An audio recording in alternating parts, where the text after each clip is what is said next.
Welcome to Hanging Out with Robert, that's me. This video contains things that I tinker with throughout the day.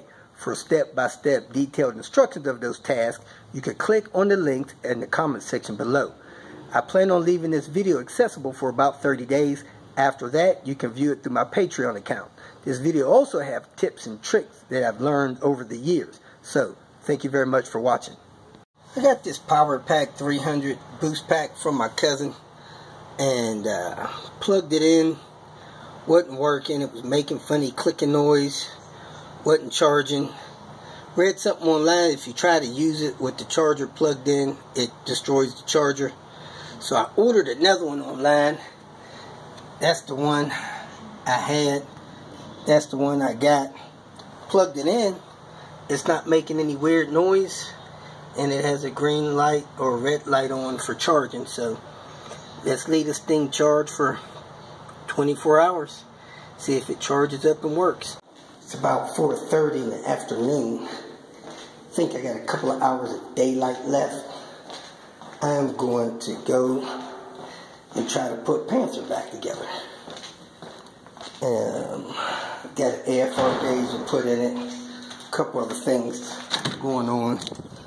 So let's see if we can get that back together. The temperature is around 63 degrees, 60 degrees. It's a little cool, but hey, that's perfect for working. The goal today is get this car drivable. I got all the coolant hoses in, new firewall junction, all that jazz. I'm going to run the new boost control solenoid with the new lines that I got from IPD. I got the turbo in, and the turbo is 19T. I got new charge piping from Snap Rip Kit.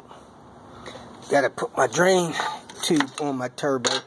Everything else is on. I'm going to run the wiring for my AFR. And I'm going to run some extra wiring through the wire loom there for future things that I got planned and I'm going to do. So, let me get started. I'm going to break out my AFR gauge, see how that installation goes. And I'll do a video on that when I do it on Queen Bee. Whenever you're doing performance mods, you want to use the advice of whoever is tuning the car for you. And I mean by that, whoever is doing your ECU upgrade. Aaron Sumner is doing the one on this car. This is the AFR gauge that I bought from eBay that he says is a good quality gauge. A lot of other things are not of this quality. So I'm going to use this gauge, install it on both of my cars. I talked to my mechanic, Alan, in Florida. He said it's best to put a full-time AFR gauge in case something goes awry, you get to know quick. And I appreciate that because that's the kind of things that I have going on with using my scan gauge. I get early notices of things going awry. So it's real important to have a good fuel-air mix ratio when you got a car that's tuned to its potential limits. And not running stock. You know, stock, these cars are performing 50-60% of their capacity. I say that because you know, you could push them a lot further. Maybe they're running 80% their capacity at best. When you get up near the limits, you need to be able to monitor stuff like your air fuel ratio. Out the box, or box open, I got the gauge there. It's got a dial. I guess there's a illuminated range there, and then it'll have a digital readout in the front. There's a mode and select. Not sure what that's for. We'll find out soon. Pry open the wings of the box. Now this should come up and out of here relatively easy. Let me pull it up from this side. Everything works better with two hands. So that's the gauge there. Big wire harness. Looks like it'll plug in the back of the gauge. Another wire harness that will plug into the back of the gauge. Some connectors, some kind of grommet there, and this is a connector, I guess, for one of these harnesses here. This, of course, will screw into my downpipe like an O2 sensor will. I don't think you want to use this instead of the O2 sensor. So I'm going to have a plug put in my downpipe for this. Run the harness over to the loom access there and run this loom through that connector. Hopefully it'll fit through there with that square thing on there. That'll probably make it a little difficult. Let's see if we can get that through there, because that's probably most important. And I'm just assuming this is how you wire this in your dash and plug it in. So you're going to have a harness on the inside of the car, harness going to the sensor outside the car. Now, I already have a wire running in there. Don't quite remember what that's for, but my vehicle also has a vacuum line running into the firewall because it has a boost gauge already in there. So that boost gauge is running off of the vacuum that's in there. I'm sure this wire probably has something to do with my tow hitch wiring running hot up to my fuse box. So I'm getting ready to run this wire harness in there for the air to fuel mix ratio. If you do not have a boost gauge inside the car, you'll need to run that through there. And I'm also going to run some additional wires in there that I'm going to use for something else. So let me get that set up as well. I taped 3 additional wires on this harness and taped up the plug so that it wouldn't be a square trying to go through that corrugated pipe. So let me cut the tip of this thing off, the weather plunger. I'm going to cut the tip of that off and try to feed this square thing through there somehow and get this going through that corrugated plug. Hopefully I can make it through there to the inside. I cut 2 of the tips off and I cut a slice on it. I'm going to push that through there, then start trying to feed it through there. I'm not sure if I hook this up here to actually drag stuff through the harness, because that wire doesn't go to nothing. So I may end up doing that. Let me see what happens. I got it through the grommet, got it going down the tube. I put a kink about 2 feet down, because I don't know how far it's going to take to get that thing to come in under here. So let me look under here, pull the cap off this side. That way I'll know when I'm good and through. Still have the carpet stuff peeled back here because I haven't filled the system with coolant and leak checked it yet. So my wire bundle deal comes in here somewhere. Let me find it real quick and point it out to you. Right behind my wire bundles here. That grommet is right down there. So I'm going to pull the end off of that so I can run the wires through there and then put them through that grommet there as well. So it's right under my grommet here and by my pedals. So I have the end pulled off of it so my wires can come through there. Let me go push them through until I have a couple feet in it. I'm pushing in about 1.5 feet and now I'm through. So I'm going to take this tape off, get this grommet, and run this stuff through this grommet.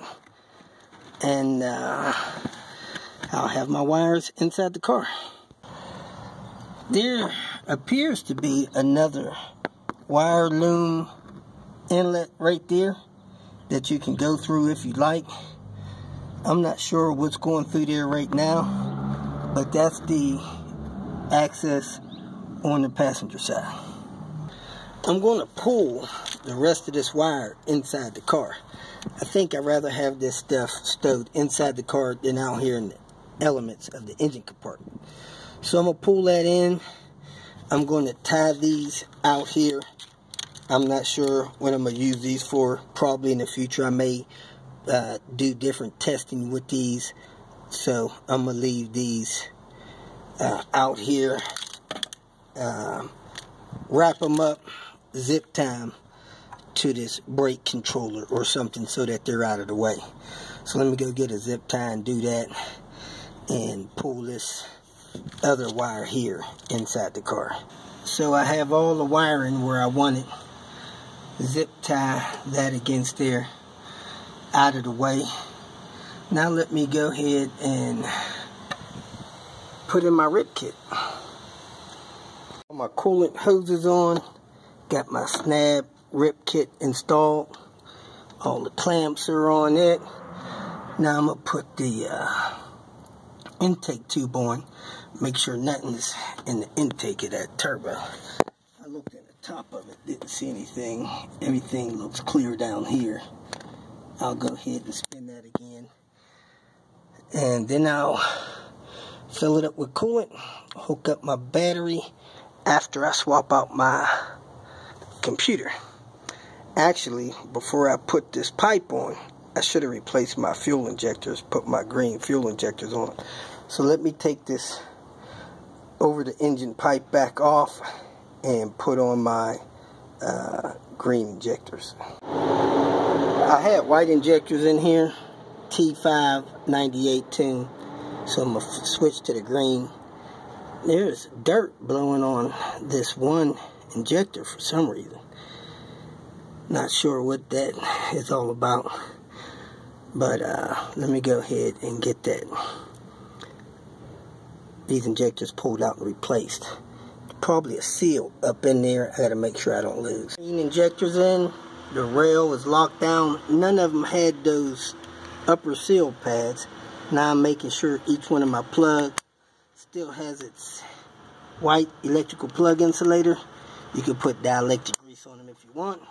Make sure they all click down. Put the cover back on. Lock that down. I didn't take neither one of these loose. I did take that bracket off the back. Give myself a little line play. And I put this charge pipe back on. My charge pipe is on. Let me go ahead and drop in my computer. Figure out what time it is. It done got dark on me. 6:28, not that late.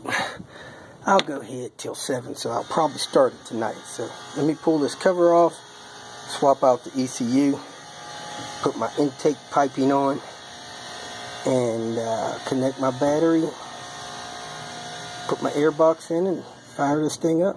See, I only have one computer. That's because I have a manual. I don't need two computers.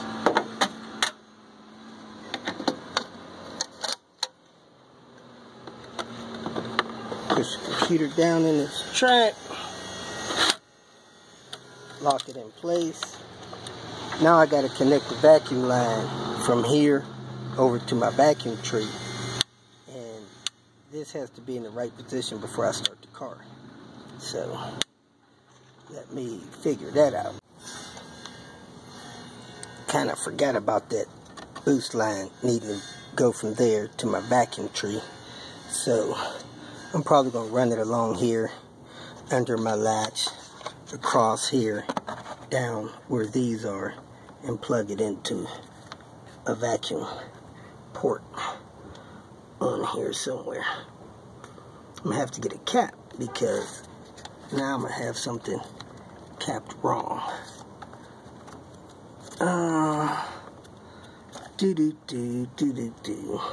Because I got a circle action going on there.